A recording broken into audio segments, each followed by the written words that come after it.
23 at 4 p.m. I'll call it to order. We do have a quorum. Mr. Tao is here. Mr. Meritz? Meritz. Mr. Dobbin is here. Mayor Blazer is excused. Mr. Austin is excused, and Goodrow is on Zoom. Mr. Goodrow is on via electronic communication. With that being said, I apologize. I'm chairing the meeting, and I haven't chaired a meeting in a while. So please forgive me if I miss anything, but meeting is called to order. We'll go with item number 1, approval of the report from May 1st, 2023 Plan Commission meeting. What does the commission? Motion to approve. Motion by Mr. Tao, I'll second. second by Dobbin. All those in favor say aye. Aye. Opposed? Ayes have it. We will move on to item number 2, 23-000285, the Dental Suite LLC request for a site plan and architectural review for a commercial building addition and site improvements at 2301 Chestnut Street, parcel ID 3410789. Commission, what do you guys, I'm sorry, go That's ahead. okay. So I'll start with the staff report on this one. And as you said, well, good evening, members of the commission. And as you said, 2301 Chestnut Street, it's a commercial building addition proposed. So before you tonight is site plan and architectural review for this item. And these are some site photos. So this is the existing building. It's an existing dental clinic at 2301 Chestnut Street. And the view to the left is kind of the front facade of the building. And then the larger photo on the right is the side that will be bumped out for the commercial building addition. So the existing dental clinic was constructed in 2007. And due to the needs of the growing business, a commercial building addition is proposed, and then site improvements are proposed as well. So some parking lot expansion, including some area to the south and then some area to the west. And we'll talk a little bit more about the area to the south in a minute.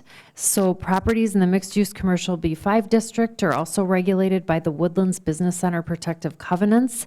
The goal of these covenants, it's clear, is to elevate the aesthetic a little bit. These are larger, expansive lots. The business park definitely has a sense of place. It's kind of delineated as its own area with some separate standards, and these protective covenants just help to kind of include some of those standards. So some of the things that we talk about in terms of dimensional requirements will be a little different than what's seen typically, but these are part of that B5 Woodlands Business Park district. And then I also just want to add that healthcare clinics, including dental clinics, are permitted by right in this district, so there's no other approvals required. So in terms of standards of review, so you can see the building addition kind of at the northwest, kind of that bump out that is proposed. It includes some exam room space, some office space, and some utility space, if I remember correctly. And then the crosshatch shaded areas in the northwest corner and the south area are additional parking paved areas. So dimensional standards for the addition are met. They're pretty expansive setbacks in this district. They're 50-foot setbacks, and they're well met. Ingress and egress will remain unchanged for the property. There are 2 points of access, and they will both remain, and all the flow will remain the same. The circulation for the site will remain the same. Parking requirements are met. One special exception is being requested and is before you tonight, and staff's recommending approval of that. And it's to exceed the minimum number of required spaces by over 15%. And the reason for that is just because the use and the user is the best determiner in this case of what's needed in terms of parking. And so they know with their staff, their patient load and volumes, what would be needed for this site. And there's plenty of room on site for additional parking. The one exception that's being requested tonight that is contingent on Zoning Board of Appeals approval is that the 6 proposed spaces to the south will cause an excess of 35% of the on-site parking to be located in front of the principal building. And the front in this case is Chestnut Street. That's where the property is addressed. And so the 6 would bring it quite a bit in excess of the 35%. So the applicant is pursuing a variance before the Zoning Board of Appeals that has been scheduled for later in the month. So just that portion only is contingent on variance approval, but the rest of this is before you today. So in terms of landscaping, there isn't a lot of landscaping required just because the addition isn't overly large. The only required points are foundation and parking lot points. Both are well met with the detailed landscape plan that was submitted. There are some requirements that we have, for example, like 60% of the landscaping must be tall trees, and there aren't even that many points required. So some of that staff is recommending that we just sort of use a variation within the number of points required. Another requirement specific to Woodlands Business Park is no tree removal is permitted within the required setback areas, and the applicant provided a very detailed tree removal plan. It's the red circles in the picture on the top of the screen, and so they are proposing to remove 8 trees. However, none of them are within those required setback areas, so they are meeting that as well. In terms of architecture, it's a very nice architectural design proposed. It's a variety of materials that are very consistent with what's existing. It's very nice windows, and we think it'll blend nicely with the existing structure. The south elevation will be most visible from the street, and that contains the highest degree of enhancement. It's a nice-looking addition that ties in well to the existing building. So staff is recommending approval. With conditions, all exterior materials would need to match, which as proposed they do. Again, the installation of the 6 parking spaces to the south is contingent on zoning board of appeals approval, and that will occur later in the month. The item will be before them later in the month. There is only wall-mounted lighting proposed. There's no parking lot lighting proposed, so we added conditions just requiring cutoff lighting fixtures, and then just reminding about the requirements about the light levels at adjacent properties. Applicable stormwater and building permits through the city shall be obtained as required, and then that we would have the authority to approve minor modifications to the plans. And then I'll turn it back over to the commission. Thank you, Ms. Edmondson. Does the commissioners have any questions for our staff? Does the commissioners want to recognize the guest in the audience? It looks like we've got a representative here. Absolutely. Carrie, would you double check to see if that microphone is on? Thank you. Yep. Will you state your name and your purpose for being here for the commission? Yep. My name is Mitch Altman with Altman Construction. I'm the project manager for the project. Just here to answer any questions you might have. Otherwise, I think I had a really good report from Carrie there, kind of covering the basic details of the project. Commissioners, do you guys have any questions at all? With no questions at all, what do you guys like to do with this item? I'll make a motion to approve Plan 23-000285 as outlined with the staff recommendations noted. Motion by Dobbin, Second that. second by Tao. All those in favor say aye. Aye. Aye. Opposed? Ayes have it. Item number 2 carries. Thank you. We will go on to item number 3, City of Wisconsin Rapids Conceptual Comprehensive Plan Future Land Use Map Amendment Review and Zoning Map Amendment Review for the properties located between Clyde Avenue and Grove Avenue and between 12th Street South and 14th Street South. Mr. Kearns, will you address this, please? Yeah, so this item is for discussion only, and the discussion can happen tonight. Otherwise, if you have thoughts and ideas after tonight's meeting, feel free to reach out to any of our staff via email or phone. Ultimately, the feedback that we're looking for tonight is this uniquely zoned and utilized block just east of 8th Street, about 3 blocks over from 8th Street to the east. And as it's detailed in the staff report or the staff memo, there are several uses that occur on site that are non-conforming in nature. Most of these structures were constructed under the former zoning code, possibly with different approvals like a conditional use permit or a variance. And so when we think about adaptive reuse, if a business relocates or the use changes, they're significantly restricted in what they can do on this property because it's currently zoned R2. Our R2 district is our mixed-use residential, meaning that all that's permitted there is single-family and two-family uses. As you can see from the photos, a majority of the uses are not single-family and two-family. In fact, there's only one home on the site, and I believe it's in relation to the worship facility that exists.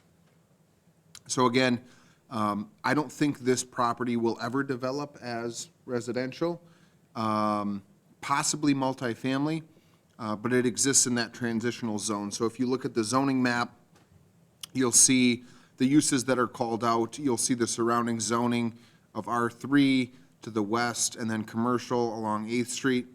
To the east, you have R2 mixed residential. So this was primarily brought about also due to the county-owned facility that's identified as the subject site.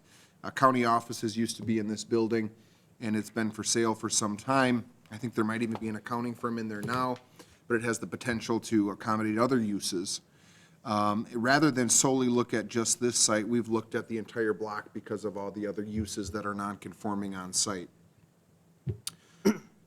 As I noted, here's a list of the uses. Again, this is in the staff memo, so I'll go through some of this quickly. But our current zoning, our current comprehensive plan, and as I note, the current uses, all don't gel together with what the reality is of the development for this site.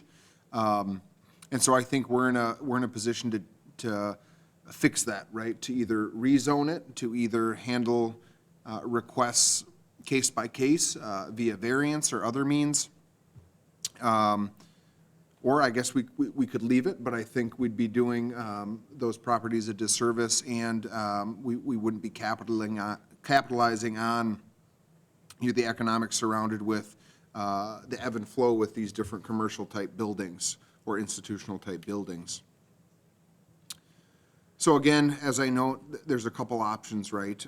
Given the mixed uses that exist, we could kind of call out each of the uses and individually zone them, but then you're ending up with about 5 zoning districts in that 2 or 3 block vicinity. Or we could look at possibly doing a mixed-use zone over the top of it, but that isn't going to address every current use. And then lastly, I think the other way to handle it would be to just wait and handle different requests as they come. If somebody, for example, wants to put a restaurant in one of the buildings, it would be a prohibited use, so they'd have to go through the Zoning Board of Appeals and request a variance to put a restaurant on the property, as an example. I don't think that's the best way to do it, because you've got to have a hardship, you've got to have a unique property characteristic, and I don't know if either of these properties have that. So I think the best way to address it might be through a rezoning before we start having the neighborhood meetings and sending out the letters and moving this process forward. Again, I just wanted to get it in front of the commission to generally discuss it and get some feedback up front. Thank you. Thank you, Kyle. Commissioners, do you guys got any questions at all for staff? I had a question. I guess there is no zoning that fits all of them. We couldn't do all of them to do one. Are you looking at rezoning each one to what it would fit? So you'd have different, rezone each property, or do you want the whole block as one zone? So I think that's up for discussion. We've alluded to either option in our memo. I think, I'd like to probably see it as one, maybe 2 zoning classifications. The tough part is that any zoning classification does not exist within the surrounding area. You don't have mixed use in the surrounding area. You don't have institutional directly adjacent. So if we rezone it to institutional or mixed use,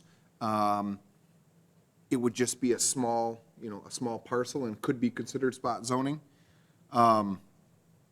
Versus if we looked at it as the entire block and maybe we did half of it as multifamily or the other half as mixed use, that would be an option. Or we look at the whole thing and do mixed use you know, I think anything is better than nothing, because right now, a majority of the uses exist as non-conforming uses, meaning they're significantly restricted in what they can utilize the building for. So any progress we move towards should be beneficial for the ownership moving forward, as long as we're not moving backwards. It's just a matter of, right, from a planning perspective, what your thoughts are. Obviously, Carrie and I can make recommendations, but I'd hate to, again, start engaging these property owners and the neighborhood with an idea that maybe would come to this body and wouldn't be supported, or would come to council. So the three large areas within this block could be zone institutional, the memory care and the two churches, and then the other two would have to be zoned as a residential and whatever you want for the building that has the salon in it. So you could take that approach. Okay. I think that, you know, if more than one property has a zoning designation, that's better, because a lot of times, like, if you were to just take that small residential property and rezone it to something else with no other zoning surrounding it, it's considered spot zoning, and spot zoning is pretty much illegal. And you shouldn't just zone a property based off of its current use. You should zone a property based off of what you want it to become and how it fits in the framework of that neighborhood and how it matches the comprehensive plan. In this case, our comprehensive plan calls for this to remain as single-family residential, and I don't think that's accurate. So I think we need to amend the comprehensive plan no matter what, but what is our ultimate goal? Is our ultimate goal to rezone half of it institutional? Is our ultimate goal to rezone half of it mixed use? Do we want a little pocket of commercial here? I think that's kind of the feedback that we're looking for in this case. Mr. Tao? So under the mixed use, if we were to make the whole blocks mixed use, if a restaurant wants to go in there, they would just have to come through the planning commission for variance? Or how does that work? So, Because we don't want to put a lot of strain on the business because the buildings are set up for business use, right? so most of the buildings are for a commercial use, right? They've been constructed under commercial code. It'd be very difficult to, except for maybe the memory care, very difficult to convert them to residential. And so the reality of a property owner doing a permitted use is very slim. So again, it's very restrictive in the current form right now. Yeah, but if we were to rezone it as mixed use, then going forward, would it be a lot more work for the new property owner if they wanted to run a, Commercial. If you reference page 32 of 34, there's a table in the middle of the memo. There isn't a zoning classification that accommodates every current use. So when I say there isn't like a catch-all to make all of them conforming, but if we take the approach that, you know, a little step that, hey, you know what, maybe office uses now become an option. The memory care may stay non-conforming, but if 20 years from now it changes, well, now an office could go there. They've increased their potential for another use with a zoning change. That's why if you look at that table, you won't see 4 Ps, 4 permitted uses in every district. You see, right, you know, maybe 2 is the most, a couple conditional uses, or it's just strictly prohibited, which gives you an idea of the uniqueness of that block. And to answer Commissioner Tao, so I have the table up and I zoomed in, but I know it's very hard to read, but B3 would be the neighborhood commercial. So that's, I don't know if you can see the cursor, that's here. So actually a restaurant would be prohibited. But uses such as like administrative services or financial services or general services, which is like hair, accounting, insurance, professional services, so those types of uses would have a much easier time. Those would be permitted by right. But it is, like Kyle said, there isn't like a really good, clean, okay, this would encompass probably anything that, you know, would be more conducive to residential being adjacent, this wouldn't. But that kind of gives you an idea. This column is the uses that would be permitted or conditionally permitted. Mr. Kearns, I guess I got kind of a question that just popped into my head.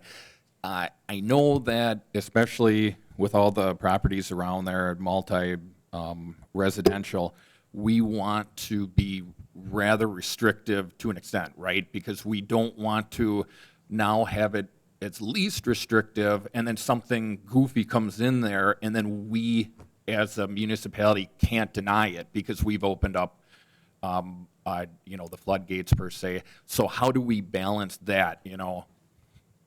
So you bring up a good point, and I don't think I would ever support a B2 use. So again, if you reference page 32, you'll see everything in red on the zoning map is B2, and that's near the commercial corridor of 8th Street. And that's where you have your restaurants, that's where you have your retail, shopping, more intense uses. I don't think rezoning this B2 is fitting, because, yeah, now you're opening the door to a restaurant-type use that has high traffic, late at night, into the existing residential neighborhood further south and east. And I think that could be detrimental to the neighborhood.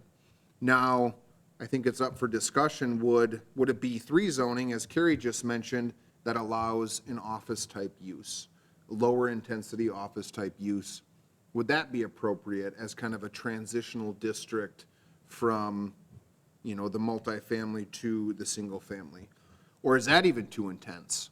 Should we just look at institutional and multifamily? You know, I think that's the type of feedback we're looking for, because again, I'd like to have it a little bit narrowed when we start engaging, having the public meetings with, you know, the neighbors. And we've done this similarly. We just did it in the vicinity just north of here on, was it Parkwood Drive, east of Shopko. A very similar situation. It was not zoned appropriately. That was a little easier because of the location. It wasn't necessarily directly adjacent to residential, so it was fitting to rezone it the way we did. This is not. There isn't an easy answer here. For the commission, if, as far as we move forward, obviously this is something that we want to address or finalize, would it be inappropriate to make a motion to postpone this till next meeting and have staff offer a recommendation or up to 3 recommendations that we could vote up or down at that time to send to council? So, yeah, I think, sorry to interject, you probably don't even need to postpone it. It's for discussion only. I think our intent is to bring it back in June and probably have some sort of recommendation. I just wanted to afford the Plan Commission an opportunity, because along with our recommendation, we will probably start to, you know, talk to some of the property owners. We obviously have engaged with one already that has kind of prompted this. But I think I generally get the feeling that, right, you wouldn't support a B2 general commercial, maybe even a B3 might be a little too much. So I think we're generally in line with our thoughts at this point. Now, to follow up on that, is this something that if something really cool, you know, came in front of us and said, hey, you know, can we utilize this, and it made sense, but it wasn't allowed per se at that time, can we address it in the future, or are we locking ourselves in to the comprehensive plan if we were to vote next month, you know, on a zoning change? Well, that exact situation somewhat prompted this request, actually. So, you know, we had interest in this building to do some things, and it's not zoned to allow that. And rather than tell that applicant that they have to make a request for this one parcel, it just makes sense to look at the whole block, because the same exists on 4 other parcels. And so down the road, if we just amend this one, I don't think it's the most efficient way to do it. I think we need to be thinking a little bit bigger picture. But there's, you know, if we do permit or rezone it to B3, if an applicant wants to put an attorney's office in there, in the existing footprint of the building, there's no other review. It's a permitted use, they can do it, they can move in, Plan Commission doesn't have a kick at the can, so to speak, unless they expand the parking lot or put on an addition. That's where it would have to go through the site plan review through Plan Commission. Sure, thank you. And I guess for my thoughts as we move forward, I'll just give my 2 seconds of thoughts. That a professional office like a law office or an accounting or a consulting, I don't think would have any negative effects on the neighborhood and the multi-residential. Whereas I do agree that something like a high-capacity restaurant would probably have adverse effects to the neighborhood. So if that is a B3 where it's professional type services, I'm all for that. So that's just for the Plan Commission to chew on as we move forward on this. As far as that is concerned, does anybody else have any questions, concerns? No, I think I would just echo that these have been in place for a long time. So I think like the office type, it's not going to have the heavy traffic. Everyone around there is used to some traffic. So whatever you need to do to make it work to keep it in that. But like I said, I don't want to make it so in the future they have a high traffic business come in there. Anything further related to item number 3? Hearing nothing, we'll move to item number 4, adjournment. Motion? Motion by Mr. Tao. Second. Who wants it? You got Mr. it. Dobbin? Sure. Second by Mr. Dobbin. All in favor of adjournment, say aye. Aye. Opposed? The meeting adjourned at 4:28 PM. Thank you, everybody.